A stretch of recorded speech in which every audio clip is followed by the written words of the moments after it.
अस्सलाम वालेकुम स्टूडेंट्स, कैसे हैं आप सब। अगर आपने अभी तक मेरे चैनल को सब्सक्राइब नहीं किया तो मेरे चैनल को सब्सक्राइब कर लें और बेल के नोटिफिकेशन को प्रेस कर लें ताकि जो मेरी लेटेस्ट वीडियोस हैं वो आप तक पहुंच जाएं। तो आज हमारे पास जो क्वेश्चन है एक्सरसाइज 5.3 का क्वेश्चन नंबर 5 को एक्सप्लेन करने लगी हूँ।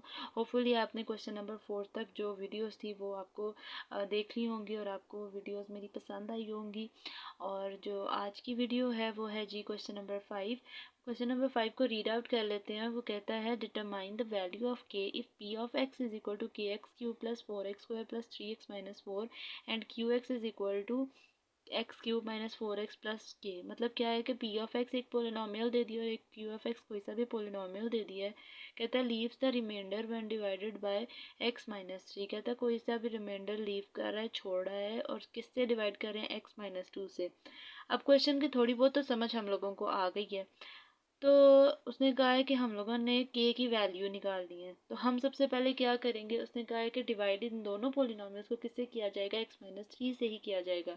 तो सबसे पहले हम लिखेंगे टेक और पी ऑफ एक्स उठाएंगे। मतलब हम लोगों ने जो पहला पोलिनोमियल है इसको उठाएंगे और ये लिख लेंगे। इसके बाद ये वाला जो डिवाइड इसका जो वैल्यू दी हुई है इसको हम ज़ीरो के इक्वल रखेंगे और x इज़ इक्वल टू 3, ये हमारे पास x की वैल्यू आ जाएगी। x की वैल्यू को पुट करेंगे इस वाली इक्वेशन में, जहाँ जहाँ x है वहाँ वहाँ x को रिप्लेस कर देंगे किससे, 3 से। जब x को रिप्लेस कर देंगे 3 से तो हमारे पास जो वैल्यूज़ आएंगी वो कुछ इस तरीके से आएंगी। जहाँ पे मल्टीप्लाई हो रहा है, क्यूब लेना है क्यूब ले लो, स्क्वायर लेना है स्क्वायर ले लो। और मल्टीप्लाई करने से जो हम सिंप्लीफाई करने से आंसर हमारे पास आया ना, वो कुछ आया। तो अच्छा, ये मेरे से ना गलती हो गई थी। यहाँ से जो है ना 27 है, ये वैल्यू 27 के प्लस 41 हमारे पास फर्स्ट वैल्यू आ गई जब हम लोगों ने x minus 3 X is equal to 3 put किया। यहाँ तक करने के बाद आपने ये वाला पोलिनोमियल छोड़ देना है। फिर हम क्या करेंगे, इतनी तो हमें क्वेश्चन में समझ आ रही है कि क्यू ऑफ एक्स जो है वो दिया हुआ है, तो इसको भी हम क्या करते हैं, इसी वैल्यू को पुट कर देते हैं इस क्यू ऑफ एक्स में।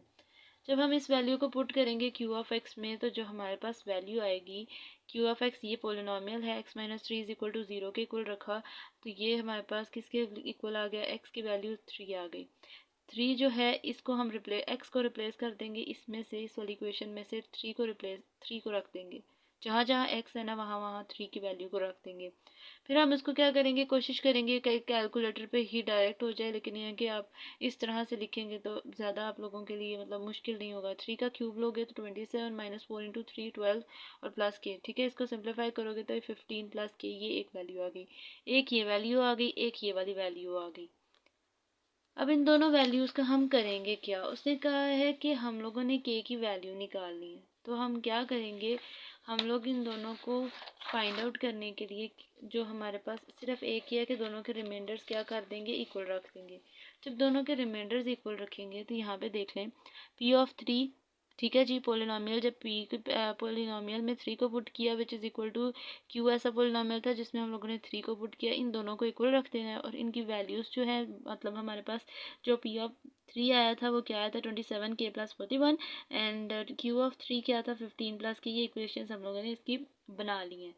जब इसको इक्वल रखेंगे तो जो कांस्टेंट टर्म है उनको एक तरफ लेकर जाने की कोशिश करेंगे और जो हमारे पास के वाली टर्म्स है उनको एक तरफ रखने की कोशिश करेंगे। तो 27 के इसी तरफ रहेगा लेफ्ट हैंड पे, तो के को हम प्लस के को जब उठा के दूसरी तरफ लेकर आएंगे तो वो माइनस हो जाएगा। अच्छा, यहाँ पे डायरेक्ट चीज़ों को किया है, ये प्लस के इस तरफ चल जाएगा, ये माइनस प्लस 41 दूसरी तरफ जाके माइनस 41 हो जाएगा। जब इसको 27 के में से माइनस कर दोगे 1 के तो क्या आ जाएगा, 26 के, और 15 माइनस 41 ये माइनस 26 आ जाएगा। फिर हम क्या करेंगे, हमें वैल्यू चाहिए के की, तो ये 26 साथ कांस्टेंट है, ये मल्टीप्लाई हो रहा है। जब एक चीज़ एक तरफ मल्टीप्लाई हो रही है तो इसको दूसरी तरफ लेकर जाते हैं तो वो क्या हो जाता है, वो डिवाइड हो जाता है। तो फिर ये क्या है, सेम टर्म से कैंसिल कर दोगे, कटिंग हो जाएगी, ठीक है। ये इसकी कटिंग हो गई तो किस टेबल से 26, ये 26 मतलब यहाँ पे भी 1, यहाँ पे 1 आ जाएगा। तो क्या वैल्यू आएगी, k इज़ इक्वल टू -1, और यही हमारा आंसर होगा। अच्छा, मैंने आंसर्स पीछे से टैली कर लिए हुए हैं, आपको कोई भी प्रॉब्लम नहीं होगा क्योंकि मतलब जो बुक वाले आंसर, मतलब बुक के जो पीछे आंसर हैं वो मैंने देख लिए हुए हैं, ये बिल्कुल ठीक आपके आंसर हैं। तो अगर आपने ये नोट डाउन करने हैं तो आप इनको कर सकते हैं। तो जी इसका जो नेक्स्ट क्वेश्चन है क्वेश्चन नंबर 6, इसको हम लोग एक दफ़ा देख लेते हैं। क्वेश्चन नंबर 6 में वो क्या कहता है, the remainder after dividing the polynomial P of X by X plus 1 is to be. Calculate the value of A and B if the expression leaves the remainder of B plus 5 on being divided by x minus 2। अच्छा, थोड़ी थोड़ी question को समझ लेते हैं। मतलब जो थोड़ी थोड़ी समझ आ रही है वो क्या है कि ये एक पोलिनोमियल है, इसको इस वाले नंबर पर डिवाइड करना है। ठीक है, मतलब क्या है कि डिवाइड करने का क्या मतलब कि x प्लस 1 को 0 के इक्वल रखोगे, x इज इक्वल टू -1 रखोगे, ये वैल्यू आ जाएगी, इसको इसमें पुट करोगे और कुछ हमें मतलब मिल जाएगा। उसने कहा है कि जो रिमाइंडर बना रहा है ना, मतलब यह है कि जब हम इसकी वैल्यू को निकाल देंगे ना, तो जो रिमाइंडर का मतलब क्या होता है कि जो p ऑफ -1 है उसकी इसकी जगह क्या आ जाता है, ये वाली वैल्यू आ जाती है 2b। फिर वो क्या कह रहा है, हम लोगों ने ए और बी की तो वैल्यू फाइंड आउट करनी है, इसको तो हमें पता है। कहता है अगर इसी एक्सप्रेशन को किससे डिवाइड किया जाए, x-2 से, तो जो रिमाइंडर वो छोड़ा है, मतलब ऊपर क्या था 2b रिमाइंडर छोड़ा था, लेकिन अगर इसको इस नंबर पे डिवाइड कर दिया जाए, मतलब x की जगह 2x is equal to 2 put किया जाए इस पे p ऑफ x की जगह, तो क्या करेंगे, b प्लस 5 जो है इसमें हम लोग ये क्या छोड़ दें, मतलब जो इसका रिमाइंडर होगा वो क्या होगा, b प्लस 5। तो ये क्वेश्चन था। अब आप मतलब इसी क्वेश्चन को सिर्फ समझने की कोशिश की है, बहुत मुश्किल क्वेश्चन नहीं है, बिल्कुल सिंपल है, बिल्कुल आसान है। हम इसके सोल्यूशन की तरफ मूव करते हैं। तो ये क्या था जी, पोलिनोमियल है। हमने x प्लस 1 की वैल्यू को -1 करके ना x की, मतलब जो हमारे पास x की वैल्यू आई वो -1 आई है, x की जगह रिप्लेस कर दी। और जब सिंप्लीफाई करेंगे, जब इसको सिंप्लीफाई करेंगे तो जो हमारे पास आंसर आएगा वो कुछ इस तरीके से आएगा। सिंप्लीफाई करने से a प्लस 6 आ गया। अब हमें पता है रिमाइंडर का क्या मतलब है कि जो p ऑफ -1 है ना वो किसके इक्वल है, 2b के। ये उससे गिवन दिया हुआ है कि लीव द रिमाइंडर क्या था, 2b। तो फिर जो हमारे पास p ऑफ -1 पुट किया है ना वो किसके इक्वल हो जाता है, 2b के। अब p ऑफ -1 की जो वैल्यू आई है वो क्या आई है, यहाँ से देखो a प्लस 6, तो a प्लस 6 को लिख देंगे which is equal to 2b। अब हम कोशिश करेंगे कि a और b इस तरफ रहे और कांस्टेंट टर्म दूसरी तरफ चल जाए। ये प्लस b है, 2b है, इक्वालिटी से पहले आ जाएगा तो प्लस को माइनस में चेंज हो जाता है। ये +6 जब दूसरी तरफ जाएगा तो -6 हो जाएगा और इसको इक्वेशन 1 का नाम दे दिया। नेक्स्ट वो कहता है नाउ p ऑफ x अगर हम लोगों ने फाइंड आउट करना है तो फिर हम उसी पोलिनोमियल में हम लोगों ने जो वैल्यू चेंज कर देंगे। वैल्यू चेंज करके क्या बनेगी, वैल्यू x2 आएगा तो x2 को इसमें पुट कर देना है। पुट करने के बाद इसका क्यूब लेंगे, स्क्वायर लेंगे और सिंप्लीफाई करने की कोशिश करेंगे। जब हम इसको सिंप्लीफाई करने की कोशिश करेंगे तो जो हमारे पास फाइनल आंसर आएगा वो 4a प्लस 15 आ जाएगा। जब ये 4a प्लस 15 आ जाएगा तो नेक्स्ट क्या करेंगे, रिमाइंडर किसके इक्वल रखते हैं, जो सेकंड टर्म उसने बताई थी, जो सेकंड पार्ट में उसने आधा क्वेश्चन पहले लिखा हुआ था आधा बाद में था। तो उसने क्या कहा कि जो दूसरा रिमाइंडर छोड़ रहा है, मतलब लीव कर रहा है, वो क्या है, b प्लस 5। तो जो b प्लस 5 है इसको हम किसके इक्वल लिखेंगे, p ऑफ 2 के। p ऑफ 2 क्या है, रिमाइंडर होता है। अब इसकी वैल्यू क्या है, 4a plus 15 which is equal to b plus 5। तो हम कोशिश करेंगे, जब इनको हम लोगों ने इक्वल रख लिया तो a और b वाली टर्म एक तरफ लिख देंगे और कांस्टेंट टर्म दूसरी तरफ लिख देंगे। जब ये प्लस बी था इक्वालिटी से उस तरफ, तो इक्वालिटी से इस तरफ लेकर आएंगे तो प्लस बी माइनस में कन्वर्ट हो जाएगा और ये +15 -15 हो जाएगा, यहाँ पे डायरेक्ट किया गया है। तो हमारे पास जो आंसर आ जाएगा, फाइनल इक्वेशन आएगी, इक्वेशन 2 वो है 4a minus B is equal to 5 - 15 -10 आ जाएगा। अब इतना तो क्वेश्चन हम लोगों को क्वेश्चन से ही समझ आ गया था। नेक्स्ट हम कोशिश करेंगे, हमने ए और बी की वैल्यूज़ को फाइंड आउट करना है। तो जो सबसे आसान तरीका है ना ए और बी की वैल्यू को फाइंड आउट करने का, हम क्या करेंगे, पहले इसकी टर्म्स सेम करनी है। ये क्या है, a minus 2b is equal to -6 और दूसरा क्या है 4a minus B is equal to -10। तो हम कोशिश करते हैं कि क्वेश्चन को आसान मतलब ईजीएस्ट वे में सॉल्व करें। तो कोई सबसे छोटी वैल्यू देखेंगे कि यहाँ पे जो b है इसके साथ क्या है, 2 है, तो हम कोशिश करेंगे कि इसको भी 2 के साथ क्या करते हैं, मल्टीप्लाई, तो ये 2b बन जाएगा। हमने क्या करना है, a और b में से किसी एक की वैल्यू सेम करनी है। अब जब वैल्यू को सेम करने लगेंगे तो सेकंड इक्वेशन को 2 के साथ मल्टीप्लाई कर देंगे। तो मल्टीप्लाई हाली इस टर्म के साथ नहीं होना, इसने उस पूरी इक्वेशन के साथ मल्टीप्लाई होना है। तो फिर क्या करेंगे, 2 बाहर लिखेंगे और इसको अंदर ये ब्रैकेट में लिख देंगे which is equal to 2 into -10। अंदर मल्टीप्लाई कर देंगे इस 2 को इधर भी और इधर भी मल्टीप्लाई कर देंगे, तो जो हमारे पास आंसर आएगा फाइनल इक्वेशन वो 8a minus 2b is equal to -20 आ जाएगी। और इसको हम लोगों ने इक्वेशन 3 का नाम दे दिया। ऐसा ही किया। अब ये तो हम लोगों ने चीज़ें क्या की, इक्वेशन 1 और इक्वेशन 3 है ना, इसको अब सिंप्लीफाई करने की कोशिश करेंगे। अच्छा, एक चीज़ देख लें, अगर इसके साथ इस वाली वैल्यू को, जब हमारी टर्म्स अभी सेम हुई हैं, मतलब ये 2b बना है और दूसरी इक्वेशन में भी ये वाली वैल्यू 2b बनी है, लेकिन इसके साथ क्या है, माइनस है, और इसके साथ भी क्या है, माइनस है। अगर सेम टर्म्स है तो हम क्या लिखेंगे कि सब्ट्रैक्टिंग इक्वेशन 1 एंड 3, और अगर ऑपोजिट है तो क्या हो जाएगा, उनको ऐड कर दिया जाता है। दोबारा सुन लें कि अगर इक्वेशन मतलब एक इक्वेशन प्लस में है और दूसरी माइनस में है तो हम क्या करेंगे, ऐड इक्वेशन 1 एंड 2। और अगर साइन सेम है, मतलब ये माइनस है ये भी माइनस में है, तो हम कहेंगे सब्ट्रैक्ट इक्वेशन 1 एंड 3। अच्छा, हम लोगों ने ये सब्ट्रैक्ट और प्लस क्यों करना होता है, क्योंकि जो अपोजिट साइन, ये मैंने रूल बताया था, हो सकता है प्रीवियस वीडियो में ही बताया हो, कि जब सेम टर्म्स होती हैं और अपोजिट साइंस होते हैं वही कैंसिल आउट होते हैं। तो हम लोगों ने सेम टर्म्स करनी होती है और ऑपोजिट साइन कैंसिल आउट करने होते हैं, इसलिए हम क्या करते हैं, अगर तो सेम साइन है तो फिर सब्ट्रैक्ट कर देते हैं, और अगर ऑपोजिट साइन हो तो ऐड कर देते हैं इक्वेशन 1 एंड 3 को। ये इसका जो है ना मेन जो पॉइंट था समझने के लिए था। नेक्स्ट क्या करेंगे, ये साइन जब चेंज हो गए तो जो हमारे पास ये वाली वैल्यू है ये कैंसिल आउट होगी, और एक ही हमें पता चल गई कि -7a इज इक्वल टू 14 है। अब एक ही वैल्यू चाहिए तो -7 इधर मल्टीप्लाई हो रहा है, दूसरी तरफ जाएगा तो डिवाइड हो जाएगा, और कटिंग करेंगे तो 7 1 ज़ार 7 7 2 ज़ार 14। तो जो वैल्यू आई a इज इक्वल टू -2 आ गया। ये तो हम लोगों ने एक ही वैल्यू जो है फाइंड आउट कर ली, लेकिन जो b की वैल्यू है उसको फाइंड आउट करने का वो फिर, मतलब जब a की आ जाती है ना तो फिर हम b बहुत आसानी से फाइंड कर लेते हैं। और क्या करते हैं, कोई भी इक्वेशन है 1 है 2 है या 3 है, किसी एक में भी पुट करो एक ही वैल्यू में पुट करो, एक ही वैल्यू पुट करोगे तो जब सिंप्लीफाई करोगे तो क्या आएगा, हमारे पास b की वैल्यू आ जाएगी। तो हम लोगों ने इधर भी ऐसे ही किया, a की जगह -2 पुट किया, ये -2 इधर उठा के दूसरी तरफ चला जाएगा क्योंकि ये कांस्टेंट है और ये भी कांस्टेंट टर्म है। -2 भी इधर ही रहेगा, -6 इन +4 +2 क्या आ जाएगा, -4, और यहाँ पे -2 मल्टीप्लाई हो रहा है b के साथ, दूसरी तरफ जाएगा तो डिवाइड हो जाएगा, ये कटिंग होगी तो +2 आ जाएगा, और यही हमारा आंसर है। क्वेश्चन नंबर 7 पे मूव कर लेते हैं।